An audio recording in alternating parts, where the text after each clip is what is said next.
To Pelageya Guseva, Petersburg, Kuznechny Lane, near St. Vladimir's Church, house number 5, apartment 10, October 15th, 1880.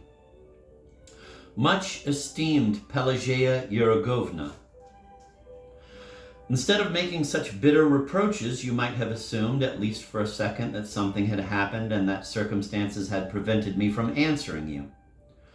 My family and I spent the whole summer in Staraya Russa, a mineral spa, and I have been back in Petersburg for only 5 days.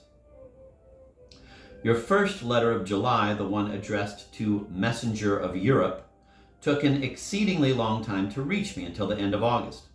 And anyway, what could I possibly have done sitting in Staraya Russa to influence the editorial board of Little Flame, a periodical I am not acquainted with and have not the least wish to be acquainted with? As for why I did not answer your letter, you won't believe the reason. The reason is that if there is a man serving a sentence at hard labor, it is I. I did serve 4 years at hard labor in Siberia, but my life and work there was more bearable than it is now. From June 15th to October 1st, I wrote as many as 20 printer's sheets of a novel and got out my diary of a writer, another 3 sheets. And moreover, I can't write off the top of my head. I must write artistically. I owe that to God, to poetry, to my reputation as a writer, and literally to the entire Russian reading public, which is waiting for the ending of my work. And that is why I sat and wrote literally day and night. From August right up until today, I haven't answered a single letter. Writing letters is torture for me, but people keep bombarding me with letters and requests. Would you believe that I do not have time to read a single book or even a newspaper? I do not even have time to talk to my children. And I don't talk to them.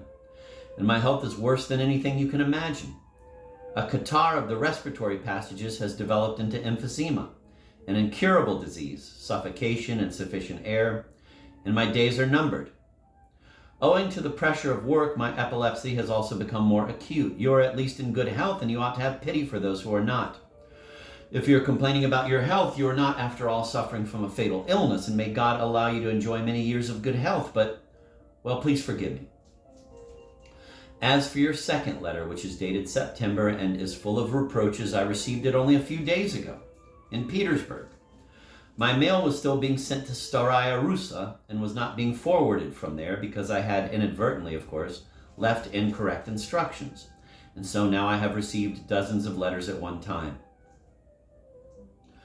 I have no connection with Little Flame, nor for that matter do I have any connections with any editorial houses at all. Almost all of them are my enemies, although I don't know why. My own position is such that I cannot make the rounds of the editorial houses. I cannot go today to talk to people who yesterday said terrible things about me. That is literally impossible for me. I will, however, do my best to get your manuscript back from Little Flame. But where can I place it? Every scoundrel whom I might ask to publish your novel will look at me as if I were someone begging him for a tremendous favor. On the other hand, before I do anything, I would have to take a look at your manuscript myself, but I literally don't have a minute to attend to my own most pressing and sacred duties. I have neglected everything, abandoned everything, and I'm not speaking of myself.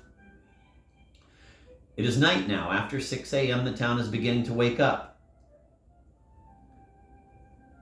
But I haven't gone to bed yet, and the doctors tell me that I must avoid overexertion, that I must sleep at night and not sit for 10 or 12 hours bent over my desk.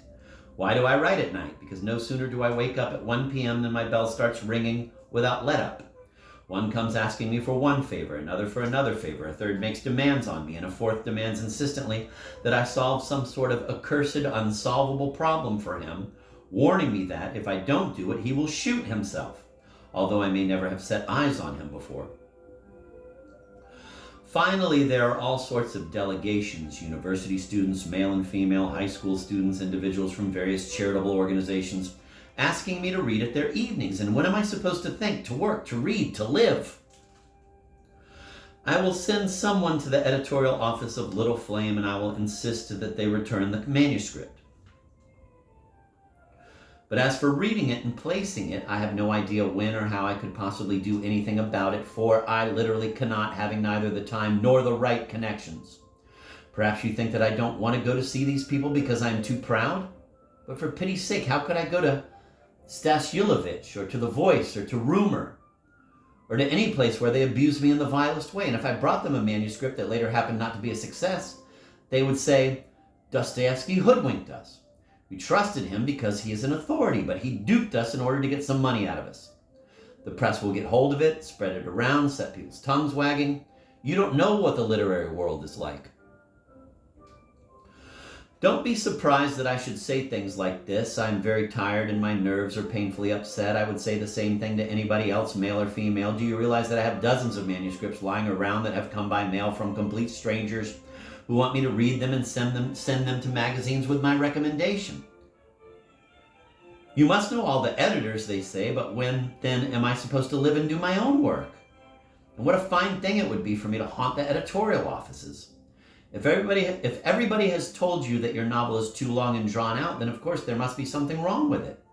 I absolutely have no idea what I will do. If I do anything, I will let you know. I don't know when that will be. If you find all this too vague, ask someone else to handle it for you. For anyone else, I wouldn't have lifted a finger. I'm doing this for you in memory of M's. I remember you only too well.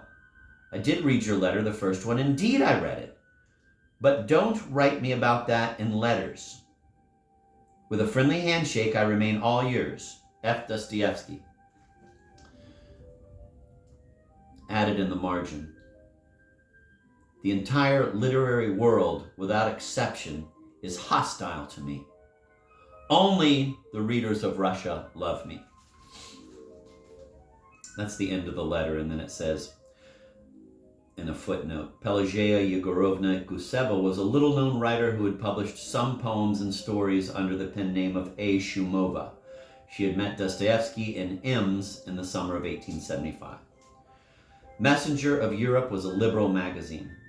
Stas Yulovich was its publisher and editor. Little Flame was a weekly magazine of literature, science, and art edited by N.P. Alivert from 1879 to 1883. It was regarded as a refuge for unsuccessful writers.